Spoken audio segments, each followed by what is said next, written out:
Today we're on lesson 12 of our quarterly, and we have a substitute Sunday school teacher with us this morning.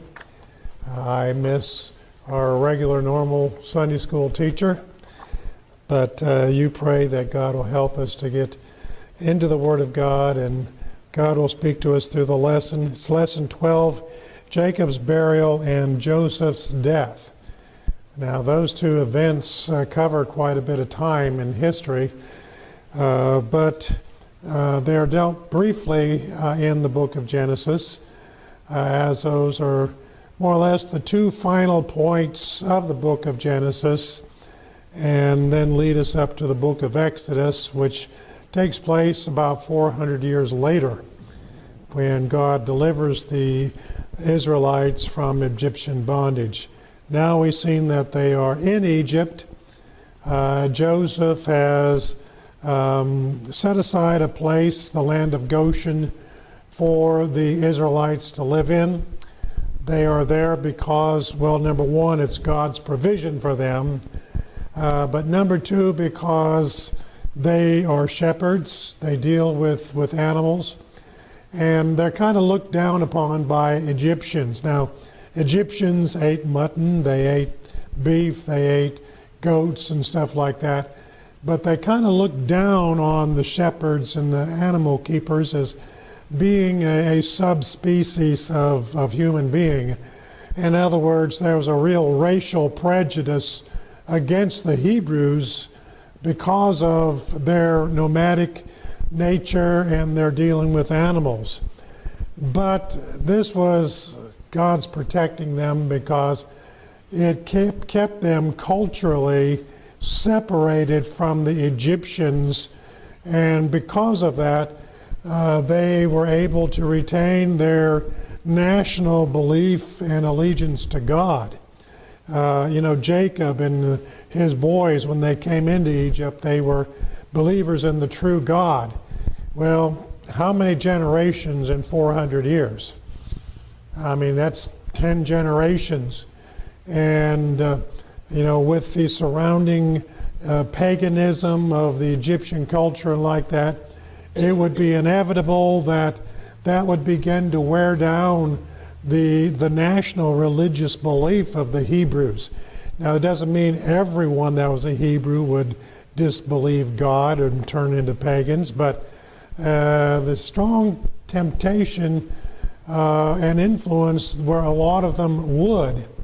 And eventually, over 400 years, there was a great number of the Israelites that conformed to the paganism of the Egyptians, but still they retained that national identity and that national belief in God and looking to God for a deliverer.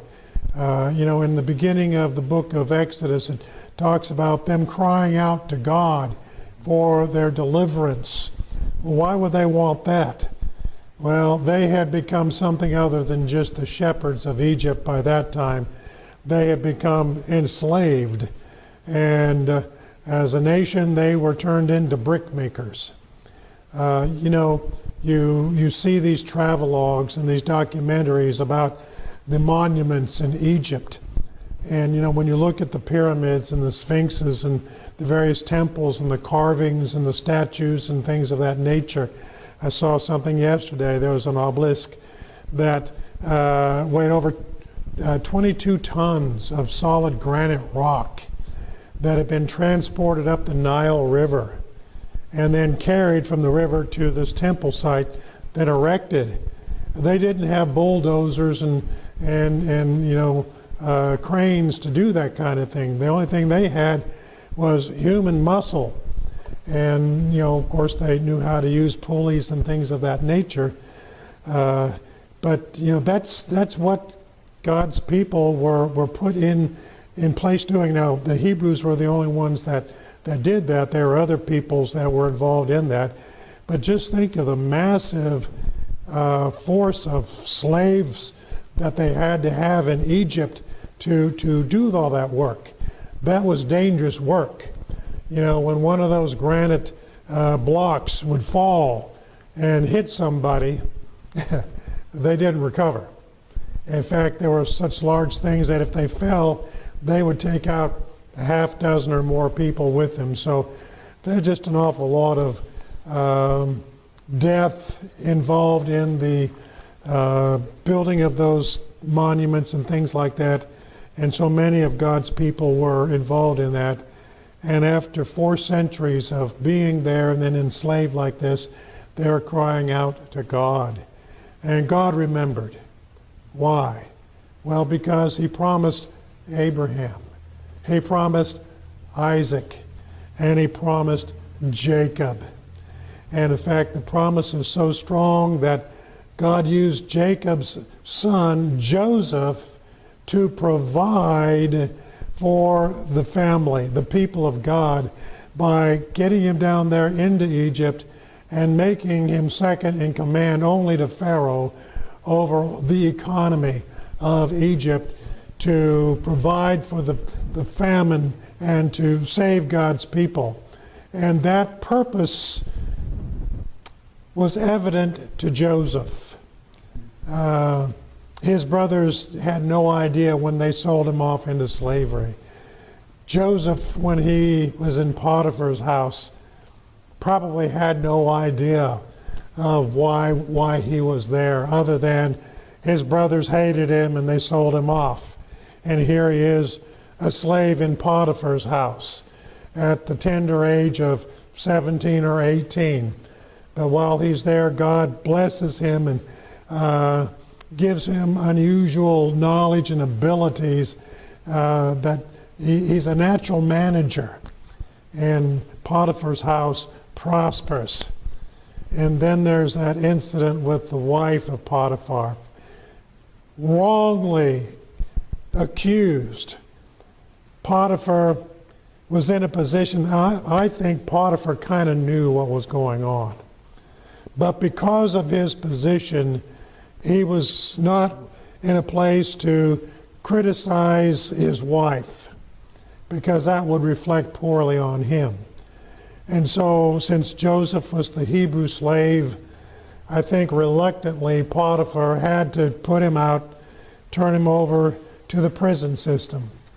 Again, that was God's working, because it was only through God putting him in prison was he in a position for the next move.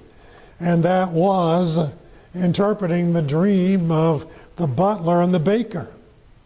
And you know, these two guys were there because of some political intrigue that was going on. And it wasn't sure which one of these guys was involved in it. Now, there are a lot of people that waited on Pharaoh, the king, but these two were the ones that were most suspected, because they watched over what went into Pharaoh's mouth. And that was probably the easiest way to take the king out, was to poison him. So they were suspect, but just because of their positions. And you know, they had these dreams, and these dreams were quite similar, other than they were dealing with the products that each one dealt with. The butler had a glass of wine to give to the king, and the baker had cakes or bread that he was giving to the king. And when it came to the answer, God gave Joseph the answer and said, well, here's the way it is. Butler, you're going to be restored to your job. And baker, you are the guy that was the real culprit in this thing, and you're found out. You're going to die. And that did happen. And you recall that when the butler was released, Joseph asked him, remember me. That's all he asked, just remember me. He didn't beg to, hey, get me out of this place. He just said, remember me. Well, the butler did remember him, but after he forgot him. And he forgot him for 2 years. And what jogged his mind was, Pharaoh had a dream. And it dawned on the butler, oh my goodness, I have been remiss in what I promised to do. And you know, he comes before Pharaoh and says, there was this Hebrew slave in the prison that interpreted a dream and came true. And he was the one that pointed out the guilty culprit in what happened 2 years ago. So Joseph was called, and he interpreted the dreams about the feast and the famine. And through that, God put him in this high place over the economy. And that was really not just to save the nation of Egypt, but particularly to save the Hebrews, the Israelites. And through this, they were brought down into Egypt and saved during the duration of that famine. Some 70 people was all that was involved, just the family and the servants of these people. Now, time passes by, and Jacob is on his deathbed. It starts off before our verse there. It says, "And when Jacob had made an end of commanding his sons, he gathered up his feet into the bed and yielded up the ghost and was gathered to his people." Genesis 49, verse 33. As happens to every one of us, it was Jacob's time to die. And when he knew his time was there, he called his sons into him, and he prophesied over them. And each one according to his uniqueness in the family, and what he was like, and what that likeness was going to produce in his life. And we're not going into all that detail, but when you look back over history and see the history of the Jewish people, you see that Jacob wasn't just making this up. The Spirit of God was on him, and this was prophecy that he was giving that came true. And one of those prophecies had to deal with the tribe of Judah. At this point in time, there was no tribe of Judah, other than the son of Jacob, Judah, and the children that he had. Okay? So it was just one family. So him, his children, probably some grandchildren by this time. But eventually that tribe became a large tribe, hundreds of thousands of people. And from that tribe, the royal family, the family of David, came. And during the time of the kingdom, the family of David ruled over Israel, and particularly after the division, his family ruled over the tribes of Judah and Benjamin together. But more significant than that was that through the tribe of Judah, Christ was destined to come. We are entering into the Christmas season, and this is the season we think about the coming of Christ to the world. And this is a significant thing because it is only through the coming of Christ that redemption was made possible. So Jacob didn't understand these things. Judah had no idea. But time showed these things to be true. So he blessed his sons. He blessed particularly the sons of Joseph, Manasseh, and Ephraim. And we know that they became numbered among the tribes of Israel in honor of their father. And there were 12 tribes.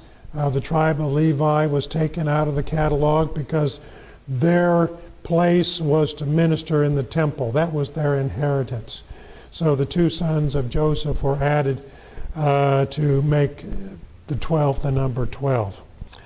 All right, so Jacob passes away. Verse 2 of chapter 52 and 3, going through verse 6, we'll read, "And Joseph commanded his servants, the physicians, to embalm his father. And the physicians embalmed Israel. And 40 days were fulfilled for him. for so are fulfilled the days of those which are embalmed. Stop right there. The Egyptians pretty well pioneered the science of embalming the dead. The Egyptians strongly believed in the afterlife. Now, they did not believe in it as it truly exists, but they believed that the bodies of the dead, especially the nobility, had to be preserved for the afterlife.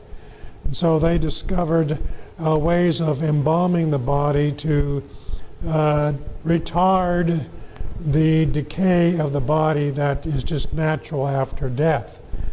And given the climate of Egypt, which is mostly desert land, hot and dry, the bodies tend to decay rapidly. So there's a process that lasted 40 days in the embalming of the dead body. And this was done on Jacob, Joseph's father.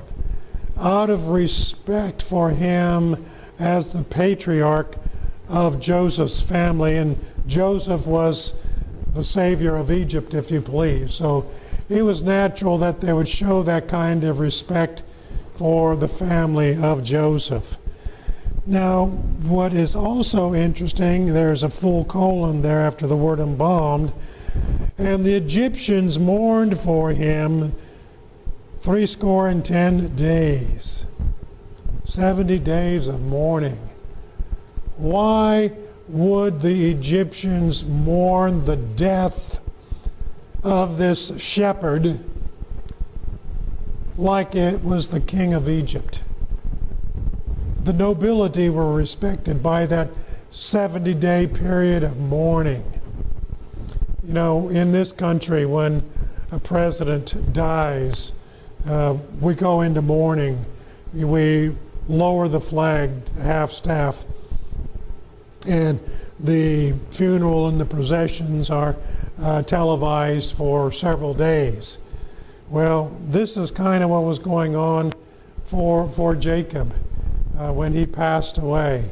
He was honored with the embalming, and he was recognized as the patriarch of the Hebrews, of the Israelites, in respect and honor to Joseph. Now, Egypt loved Joseph. They really loved this man. You know, when he was gathering up the wheat during the 7 years of plenty, the people might have just said, oh, why is he doing this, man? We got all this grain. You know, we can take care of ourselves. But no, Joseph said, no, you are being taxed. 20% goes into the bins every year for 7 years. And lo and behold, when the famine started, then they were glad. Then they understood. Who here loves taxes?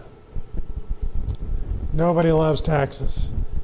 But listen, taxes are necessary for governments. And in this case, this wasn't socialism at work. This was just common sense taking care of people under the leadership of God. And because of the taxation, there was enough grain to feed the entire population of Egypt at this time, plus some from around that would come and buy the grain from the Egyptians. So, you know, when Jacob died, Joseph was honored and still looked upon as a very important man in Egypt all the days of his life.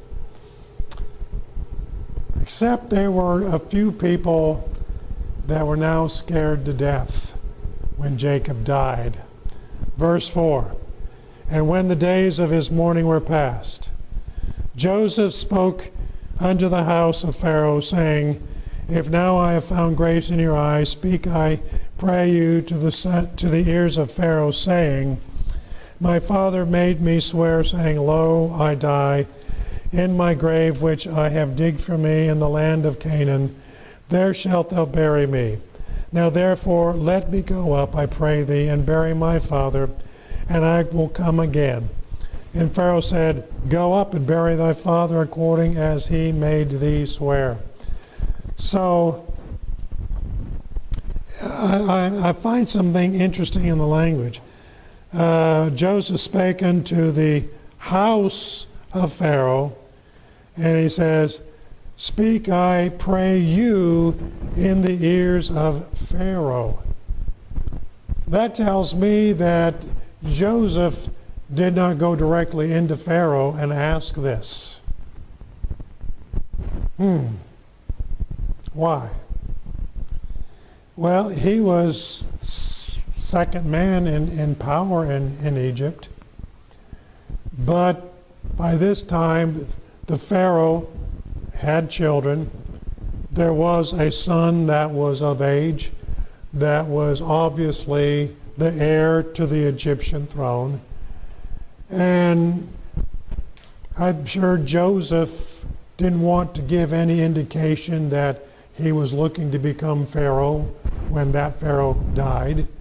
And certainly the Pharaoh did not want Joseph to become Pharaoh when he died, protecting his own son to be the king after him. So Joseph respected this racial and political divide between him and the Pharaoh. And he did not take for granted his influence with the Pharaoh. Joseph was wanting to leave Egypt to go to Canaan for a purpose. So he contacted whoever, whatever secretary, advisor to the Pharaoh, and said, Go tell the Pharaoh I have a petition of him, and that is to go to Canaan and bury my father. He didn't just pick up and go. He asked the king's permission. That shows the respect for order in government. And we need to respect that. We're told that we live in a democracy. The United States is not really a democracy, it's a republic. It's a representative republic. And we elect people to be our government and to make our laws and to enforce our laws. And we need to respect that. Boy, I tell you what, there's just not an awful lot to respect nowadays. We have the curse of instantaneous television and instantaneous news. And we know things about our elected leaders before they happen, so to speak. And a lot of stuff is pushed out that may or may not be true. And it's just disgusts me. And believe me, there are some of our national leaders that personally are not due our respect. But they have an office to which they were elected. We have a city council, we have a mayor, we have policemen, we have firemen, we have a governor, and blah, blah, blah. We have these things. And as citizens, we need to respect these offices. And you can run for office. If you get elected to office, you fulfill that duty of office as Joseph did. But still, there's people above you. Respect that office. And Joseph is showing us that. And notice in his request, he is saying, I will come again. So he made it plain to the Pharaoh that he was only going long enough to bury his father as his father had requested, and then he would be right back. So, verse 7 and 10, and Joseph went up to bury his father, and listen to this, and with him went up all the servants of Pharaoh, and the elders of his house, meaning Joseph's house, and all the elders of the land of Egypt. these are some very, very important people that are going with Joseph. Congressmen, so to speak, and senators, governors, accompanied this caravan up to the land of Egypt. And they got as far, in verse 50, as the threshing floor of Atad, which is beyond Jordan. And there they mourned with a great and very sore lamentation. And he made a mourning for his father 7 days. So here are these people coming into the land of Canaan. And they stop at this particular threshing floor. And this is where they do their public mourning.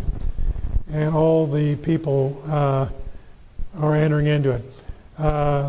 People from the Middle East are very expressive in their mourning. You know, they will wail, they'll tear their clothes, they'll fall down on the ground and cast dust on themselves. And this is what was going on here.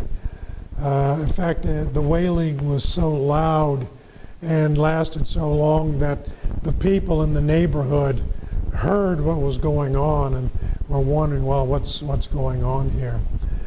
And, you know, in American culture, certainly we mourn the passing of our loved ones. And yes, you know, we will cry and like this, but we're more stoic and we're limited in our demonstration of our grief. And, you know, in certain places, people are a little bit more demonstrative. They'll, you know, throw themselves on the casket and scream and carry on and like that. And yeah, I see some people shaking their heads. But, you know, in the South, that's not uncommon to see that.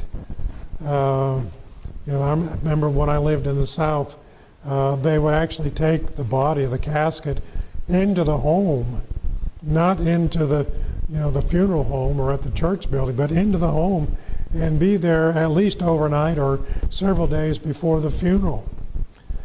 So, you know, even in America, you know, we have some cultural differences, but very seldom do you ever see the expression of grief like this. For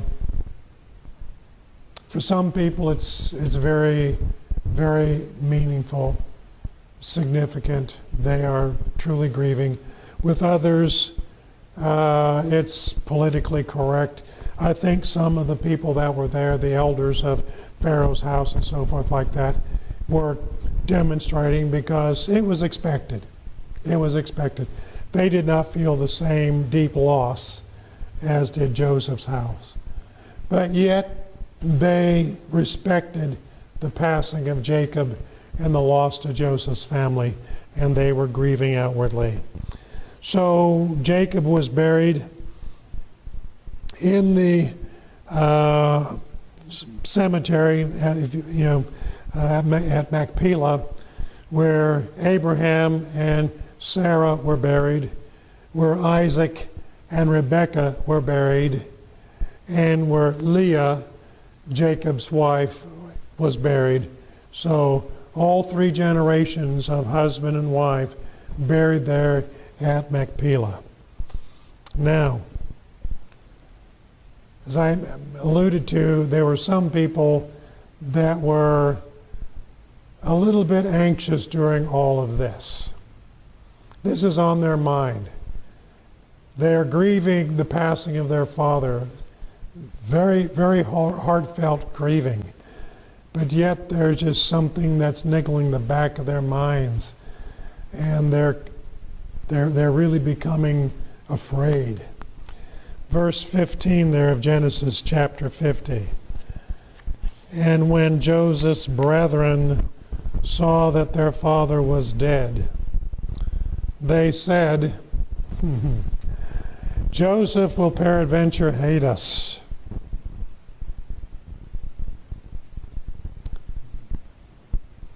How long ago did that thing happen?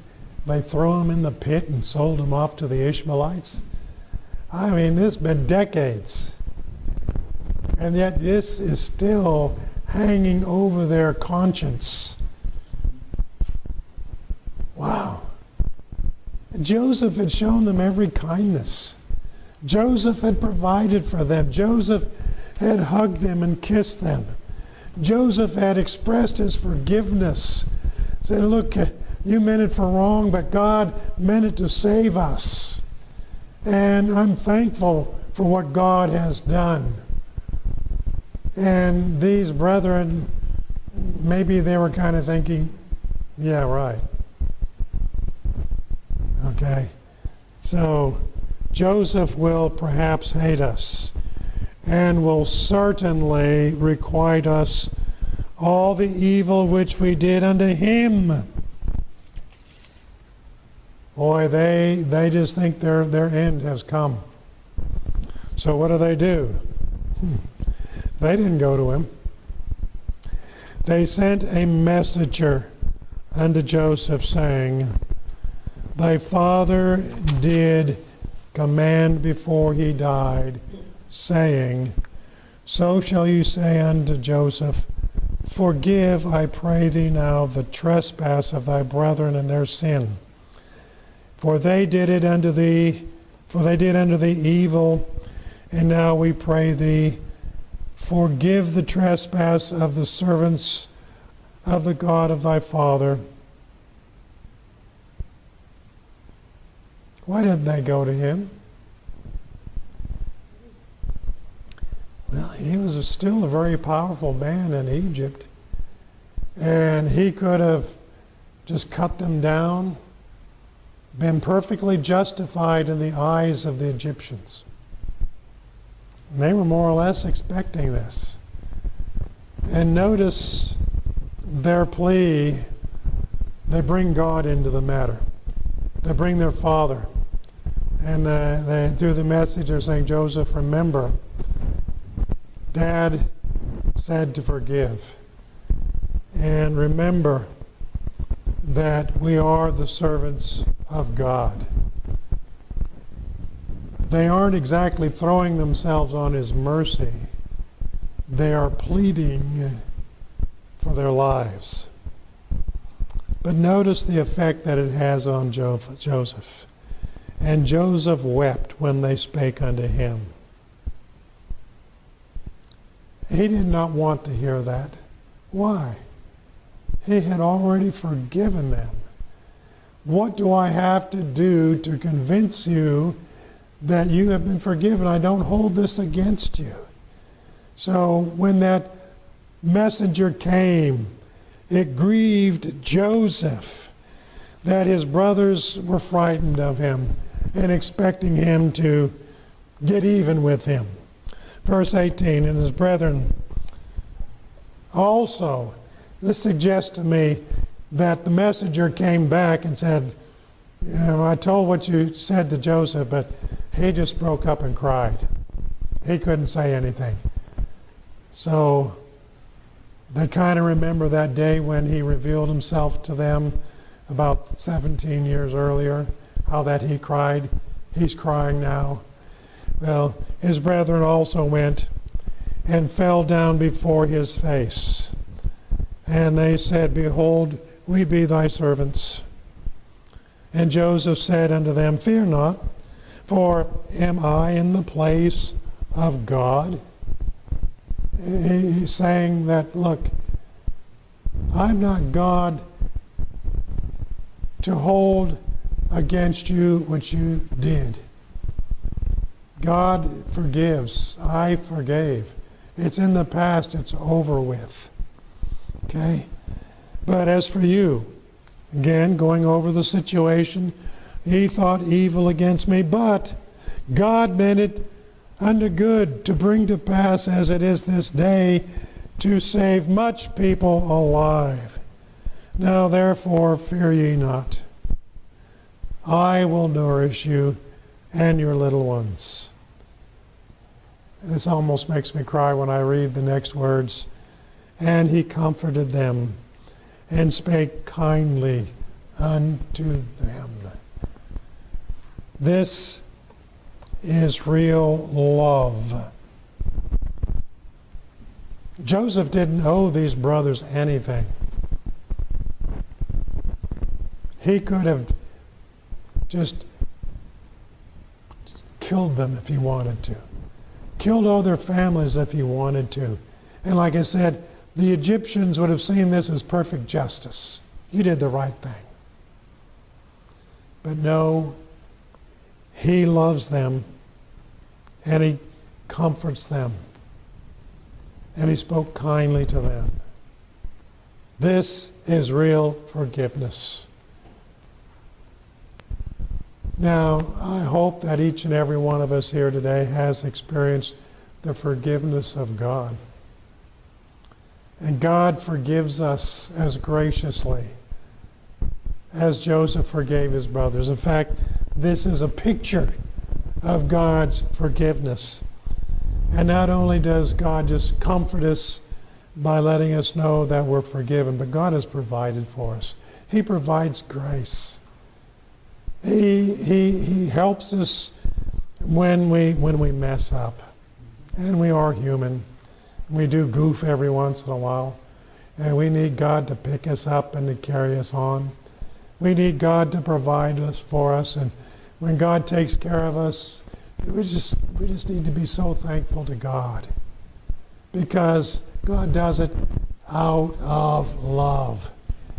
Joseph here shows us the love of God. Do we have the love of God for others in us? Well, certainly all those dreams. These men came in and they fell down before him. Kind of like those sheaves that Joseph dreamed about so long ago. The respect that's shown Joseph is the sun and the moon and all the stars bowing down to him.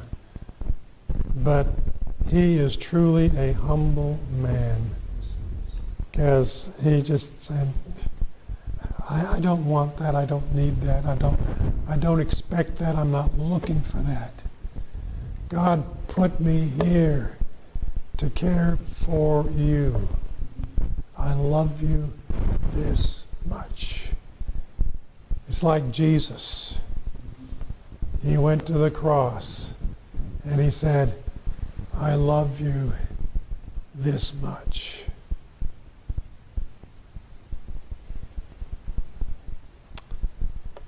Time goes by. We fast forward to verse 25. And Joseph took an oath of the children of Israel, saying, sends chills up my spine, God will surely visit you, and he shall carry up my bones from hence. Joseph knew that God had given that land to the Hebrews, that God had established them as a nation, a people of God, Israel. And he had confidence that God was going to move the Hebrews, Israel out of Egypt and take them back to the land of Canaan. And why they remained in Egypt after the famine was over, we don't know, other than they did have this job of providing the flocks for Egypt. They were prospering, they were growing as a people. In one sense, the time in Egypt was good for the nation of Israel because they were protected and they grew and became a large people there in the land of Goshen.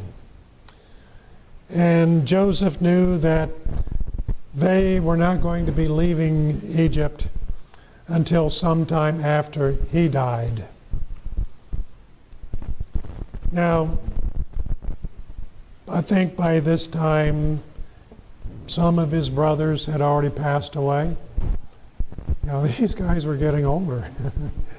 And when Jacob died, Reuben being the oldest was undoubtedly in his 70s or even possibly in his 80s. And so time passed, they died. And, Joseph calls the elders, the leaders of the people, Israel, says, listen, promise me after I'm dead and when God sends you home, take me with you. Take me with you. He believed that much in the promise of God. Do we believe in the promise of God? God sent us here to this city to do something for Him. Maybe we've gone through a theoretical 400 years in Egypt. But God has a promise. God has a purpose. And do we believe that God is fulfilling that purpose today? Finally, verse 26. So Joseph died, being 110 years old. And they embalmed him, and he was put in a coffin in Egypt. So because of his high office, he was accorded that same honor of being embalmed. He was put in a coffin that would have been stored somewhere, who knows where, we don't know. But a place where it would be unmolested for some almost 400 years. A place where the Israelites knew where it was and would remember where it was even after 400 years. So on that day, when God makes the way, that death angel passed over and Pharaoh says, get out of here. They hastily left town.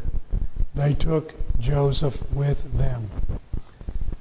And they took him down to the Red Sea, carried him across the Red Sea. They took him with them as they wandered for 40 years in the Sinai Peninsula. They took him as they crossed the River Jordan. He was there in the camp in his coffin when they surrounded the city of Jericho and God opened the door into the land of Canaan. What a miracle is the life of this man Joseph. What a picture of the love of God, the provision of God. What a picture of what he had to endure and what Christ had to endure in his humanity. And the forgiveness that was made possible, the deliverance from famine, the deliverance from sin. What wonderful blessing God has given to us. So we remember Abraham, Isaac, and Jacob. They're always named together. Even in the New Testament, we see the people recalling them, respecting them. But never forget this man Joseph. He'd be embarrassed by us talking about him. But he would say, look what God has done. Amen. Next week is our final week. God works out his purposes, a review of the lessons.